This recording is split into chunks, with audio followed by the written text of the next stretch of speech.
Welcome to my channel. स्वागत है आपका मेरे चैनल पे। मैं सुशील कुमार बात करूंगा आपसे इस वीडियो में बाल विकास शिक्षा 7 के अपने पहले मॉक टेस्ट के बारे में। ये सभी प्रश्न बहुत ही महत्वपूर्ण हैं। आप जब एक बार ये वीडियो देख लेंगे तो आपको खुद ही समझ में आ जाएगा कि ये प्रश्न कितने महत्वपूर्ण हैं। आप सीटेट या किसी भी राज्य का टेट देने जा रहे हैं तो ये आपके लिए बहुत ही महत्वपूर्ण प्रश्न है। तो चलिए स्टार्ट करते हैं आज का पहला मॉक टेस्ट। देखिए स्क्रीन पे पहला प्रश्न आ रहा है। देखिए, जब बच्चा कार्य करते हुए ऊबने लगता है तो इस बात का संकेत है कि कोई बच्चा है जब कार्य करते हुए ऊबने लगता है तो इस बात का संकेत है। पहला ऑप्शन देखिए, बच्चे को अनुशासित करने की ज़रूरत है। दूसरा, संभवतः कार्य यांत्रिक रूप से बार बार हो रहा है। तीसरा, बच्चा बुद्धिमान नहीं है। चौथा, बच्चे में सीखने की योग्यता नहीं है। तो पहले देखिए, पहला ऑप्शन देखते हैं, बच्चे को अनुशासित करने की ज़रूरत है। तो ऊबने लगने से अनुशासित का कोई वो नहीं है बाल, इसका जो है आपका पहला ऑप्शन गलत है। दूसरा आप लोग देखिए, संभवतः कार्य यांत्रिक रूप से बार बार हो रहा है। तो यही ऑप्शन आपका सही है। संभवतः क्या है, एक ही कार्य को बार बार बच्चे से करवाया जा रहा है तो इसीलिए वो ऊब रहा है। तो बच्चा बुद्धिमान नहीं है, इसका ये मतलब नहीं है ऊब रहा है तो बच्चा बुद्धिमान नहीं है। डी ऑप्शन देखिए, बच्चे में सीखने की योग्यता नहीं है, तो ऐसा भी नहीं है, बच्चे में सीखने की जन्मजात योग्यता होती है। तो आपका बी ऑप्शन, संभवतः कार्य यांत्रिक रूप से बार बार हो रहा है, यही ऑप्शन सही है। एक ही कार्य को बार बार करने से बच्चा ऊबने लगता है, तो इस बात का संकेत है। देखिए आप लोग स्क्रीन पे दूसरा प्रश्न देखिए। दूसरा प्रश्न आ रहे हैं, देखिए, शिक्षा के संदर्भ में सामाजिकरण से तात्पर्य है।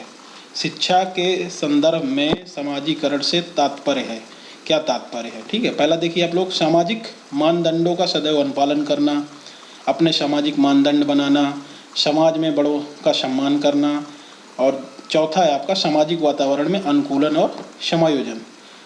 तो आपके लेव वाइगोत्स्की जी ने बताया था कि क्या है, शिक्षा में संदर्भ में सामाजिकरण से क्या है, सामाजिक वातावरण में अनुकूलन और समायोजन। ये आपका चौथा ऑप्शन बिल्कुल सही है, सामाजिक वातावरण में अनुकूलन और समायोजन। समाज में बड़ों का सम्मान, ये भी सही माना जाएगा, लेकिन सीटेट की दृष्टि से क्या है, सबसे महत्वपूर्ण जो आंसर सबसे सही होता है वही आंसर सीटेट मानता है। देखिए तीसरा प्रश्न देखिए आप लोग स्क्रीन पे। तीसरा प्रश्न आ रहा है, निम्नलिखित में से कौन सा विकास का सिद्धांत है? विकास के सिद्धांत के बारे में बात हो रही है। चार ऑप्शन दिए गए हैं। विकास की सभी प्रक्रियाएं अंतः संबंधित नहीं है। तो ये तो आपका जो है पहला ऑप्शन क्या है, विकास की सभी प्रक्रियाएं अंतः संबंधित नहीं है। दूसरा है, सभी की विकास दर समान नहीं होती। तीसरा आपका जो है, विकास हमेशा रेखीय होता है। और यह चौथा क्या है, यह निरंतर चलने वाली प्रक्रिया है। तो इसमें आपका जो है ये सही है, सभी की विकास दर समान नहीं होती, सब में विकास क्या है, अलग अलग तरीके से होता है। तो आपका बी ऑप्शन इसमें बिल्कुल सही है। पहला जो विकास की सभी प्रक्रिया अंतर संबंधित, तो विकास की सभी प्रक्रियाएं अंतर संबंधित होती हैं, इसलिए गलत है। और इसमें दिया गया है सी ऑप्शन में, विकास हमेशा रेखीय होता है, तो इसलिए गलत है।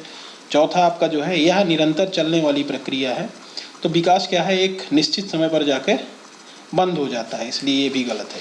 तो इसका ऑप्शन आपका, सभी की विकास दर समान नहीं होती है, सब में विकास अलग अलग दर से होता है।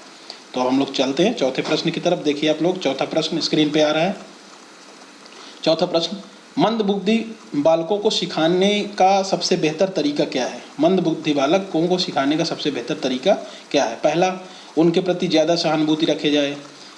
दूसरा जो है, प्रदर्शन विधि द्वारा सिखाया जाए। तीसरा आपका जो है, कठोर दंड और अनुशासन में रखा जाए। और चौथा आपका उपरोक्त में से कोई नहीं। तो पहले हम जो है ए ऑप्शन के बारे में देखते हैं। मंदबुद्धि बालकों को क्या है कि उनके प्रति ज़्यादा सहानुभूति रखी जाए, तो ये ऑप्शन आपका गलत है, ज़्यादा सहानुभूति भी अच्छी नहीं है। दूसरा आपका देखिए, प्रदर्शन विधि द्वारा सिखाया जाए, यही ऑप्शन आपका सही है। उनको जो है जितना जो है मूर्त चीज़ों से और प्रदर्शन करके दिखाया जाएगा उतना ही मंदबुद्धि बालकों के लिए सही होगा, वो जल्दी सीखेंगे। तीसरा आपका देखिए, कठोर दंड और अनुशासन में रखा जाए, ऐसा कुछ नहीं है, ठीक है, कि कठोर दंड और अनुशासन से मंदबुद्धि बालक सीख लेंगे, तो इसलिए ये भी गलत है।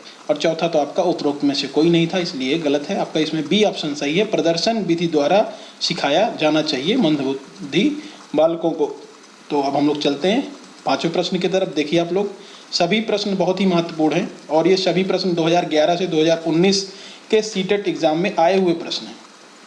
देखिए आप लोग, रजनी की लंबाई 6 इंच बढ़ गई है, यह क्या है? तो रजनी एक लड़की है, उसकी लंबाई 6 इंच बढ़ गई, यह क्या है? इसमें 4 ऑप्शन दिए गए हैं। रजनी में तेजी से शारीरिक वृद्धि हुई है, दूसरा जो है रजनी में तेजी से विकास हुआ है, तीसरा जो है दोनों, पहला और दूसरा दोनों को ही दोनों लिख दिया है, और चौथा आपका जो है दोनों में दोनों ही नहीं। इसका मतलब कि पहला और दूसरा दोनों ही नहीं।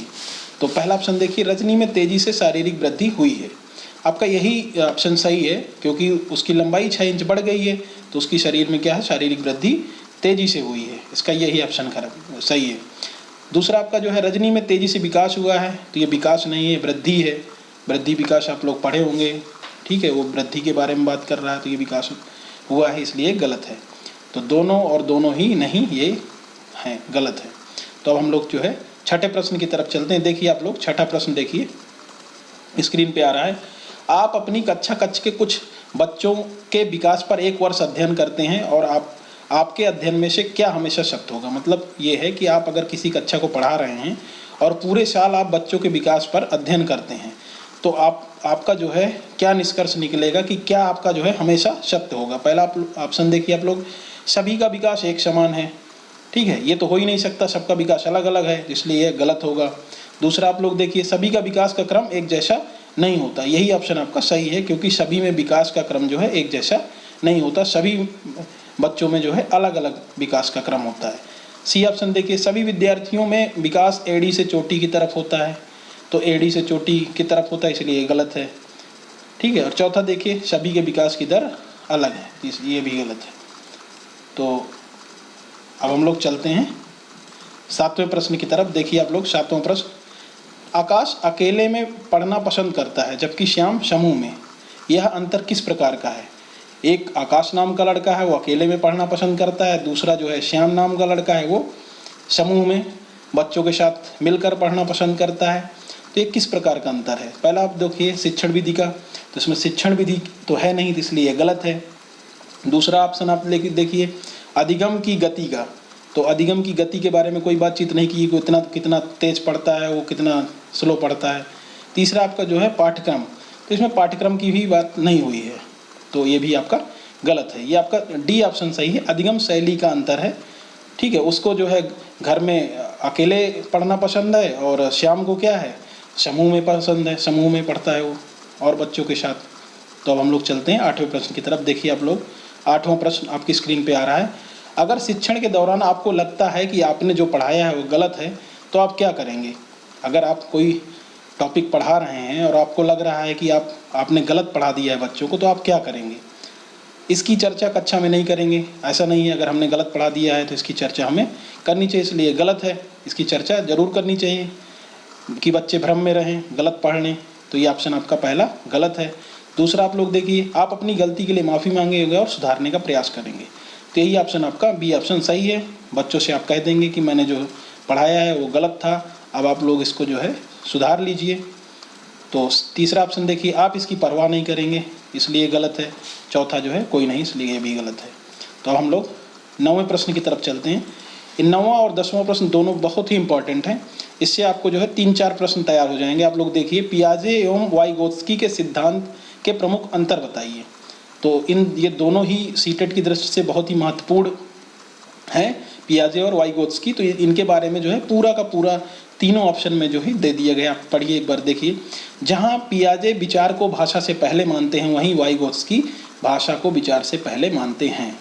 पियाजे जी ने कहा था पहले विचार आया, फिर उसके बाद भाषा आई, और वाइगोत्स्की क्या कहते हैं, पहले भाषा आई फिर विचार आया। तो ये ऑप्शन आपका बिल्कुल सही है, पहला ऑप्शन। ये आप लोग याद भी रखिएगा कि पियाजे के हिसाब से क्या है, पहले विचार आया फिर भाषा आई। वाइगोत्स्की से क्या है, उसका जस्ट उल्टा, पहले भाषा आई फिर विचार आया। दूसरा ऑप्शन आप लोग देखिए, बच्चों को खुद से बातें करना पियाजे अहम केंद्रित भाषा मानते हैं। बच्चों को अपने आप में ही बातें करना पियाजे क्या मानते हैं, अहम केंद्रित भाषा मानते हैं। जबकि वाइगोत्स्की इसे क्या मानते हैं, कार्य निर्माण योजना, और इसे व्यक्तिगत वाक मानते हैं, मतलब वो खुद से ही बात कर रहा है। तो ये जो है आपसे, ये भी ऑप्शन आपका सही है, दूसरा ऑप्शन भी आपका सही है। तीसरा देखिए आप लोग, पियाजे के अनुसार अधिगम अनुकूलन, जबकि वाइगोत्स्की के अनुसार सामाजिक अंतःक्रिया का परिणाम है। तो पियाजे के अनुसार जो है अधिगम क्या है, सीखना क्या है, अनुकूलन है, जबकि वाइगोत्स्की के अनुसार सामाजिक अंतःक्रिया का परिणाम है। तो ये भी ऑप्शन आपका सही है, इसलिए आपका जो है डी ऑप्शन सही होगा, उपरोक्त सभी। तो इस क्वेश्चन में आपको पियाजे और वाइगोत्स्की के बारे में सभी चीज़ें आपको इंक्लूड कर दी गई हैं। ये सभी जो है बहुत ही महत्वपूर्ण हैं। कभी कभी एक से ही जो है एक क्वेश्चन बना लेता है, तो ये आप लोग इसे तीनों को याद रखिएगा। अब हम लोग चलते हैं लास्ट प्रश्न की तरफ। देखिए 10वां प्रश्न आपकी स्क्रीन पे आ रहा है। ये 10वां प्रश्न भी बहुत ही महत्वपूर्ण है। देखिए डेनियल गोलमैन की संवेगात्मक बुद्धि का मूल क्या है। जो डेनियल गोलमैन ने संवेगात्मक बुद्धि का सिद्धांत दिया था, उनका मूल सिद्धांत क्या है। देखिए आप लोग, पहला ऑप्शन जो है बुद्धि परिस्थितिगत होती है, तो हाँ जी ये होती है, पहला ऑप्शन आपका सही है। दूसरा आप लोग देखिए, बुद्धि पर किसी विशेष समय में व्यक्ति के अंदर मौजूद संवेगों के स्तर, तनाव तथा वातावरण का गहरा प्रभाव होता है। तो ये भी डेनियल गोलमैन ने ही बताया था कि बुद्धि पर किसी विशेष समय में व्यक्ति के अंदर मौजूद संवेगों के स्तर, तनाव तथा वातावरण का गहरा प्रभाव होता है। इन्होंने ही वातावरण के बारे में बताया था कि वातावरण का जो है बुद्धि पर गहरा प्रभाव होता है। तो ये भी ऑप्शन आपका सही है। पहला ऑप्शन भी सही था, दूसरा ऑप्शन भी सही है। देखिए तीसरा ऑप्शन देख लिया, स्वस्थ संवेगों और तनाव रहित माहौल में बुद्धि बेहतर कार्य करती है। ये ऑप्शन भी आपका सही है।